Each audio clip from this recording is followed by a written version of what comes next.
আজ একটা palazzo cutting নিয়ে চলে এসেছি। এটার কি প্লাজো বলে জানি না, তো আমি নাম দিয়েছি ফোল্ডিং বেল্ট প্লাজো। যেহেতু এটা ফোল্ড করে পরতে হয় আর অনেক বড় বেল্ট তাকে বাঁধতে হয় সামনে পেছন, এই জন্য আমি ফোল্ডিং বেল্ট দিয়েছি। দেখো ঝুল 38, 2 যোগ 40, আর 40 থেকে 4 মাইনাস 36 কোমর পট্টির জন্য। কোমর 32, 4 ভাগ 8 যোগ 1 9, আর আসন মাপ হচ্ছে 12, 1 যোগ 13। এখান থেকে একটা ছক করে নিয়েছি।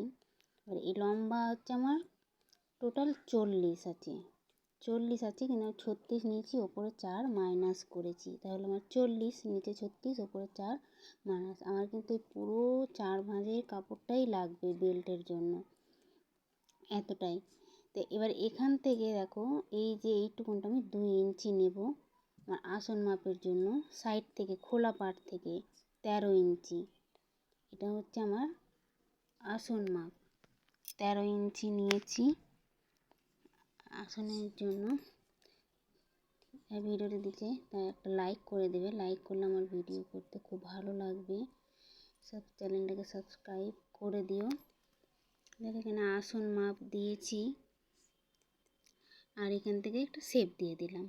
প্লাজোয় খুব একটা মাপ লাগে না, তো ওপরে আমি এই যে 9 ইঞ্চি নিয়েছি বেল্টের মাপটা, আর এখান থেকে এতটা আমি নিয়েছি 5 ইঞ্চি, আর উপর থেকে নিচ পর্যন্ত 1 ইঞ্চি করে টেকিংয়ের জন্য রেখে নিয়েছি। টেকিংয়ের জন্য এই নিচে 6 ইঞ্চি, নিচে 6 ইঞ্চি নিয়ে আমি এটা 4 ভাঁজে রয়েছি। আমার কিন্তু সামনে দুটো টেকিং পড়বে, পেছনে পাটে দুটো টেকিং পড়বে। আমি এটা কাটিং করব, সেলাই করব, তখন অবশ্যই দেখাবো কাটিং। এখান থেকে আমার 9 ইঞ্চি হয়ে গেছে নিয়েছি, আর এই সাইডে যে বাড়তি কাপড়টা আছে 4 ইঞ্চি হোক 6 ইঞ্চি জানাবো, এটা পুরোটাই নিয়ে নেব বেল্টের জন্য। তোমার ড্রয়িং হয়ে গেছে, সেরকম কিছুটাই নেই। এখানটায় টেকিংটা দিলে পরে কী হবে, কাপড়টা তো আমার ছোটো হয়ে আসবে, পুরো কাপড়টাই ছোটো হয়ে আছে, কোমরের মাপ তখন চলে আসবে।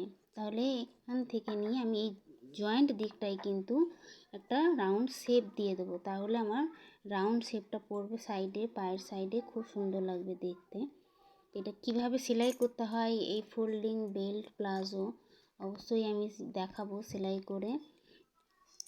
তো আজকের মতো এইটুকু সেলাই করব, তখন অবশ্যই দেখিয়ে দেবো কীভাবে সেলাই করতে হয়, কীভাবে পরতে হয় সেটাও দেখাবো। তবে আজকের মতো এইটুকুনি। তো আমার চ্যানেলটাকে অবশ্যই সাবস্ক্রাইব করে একটা লাইক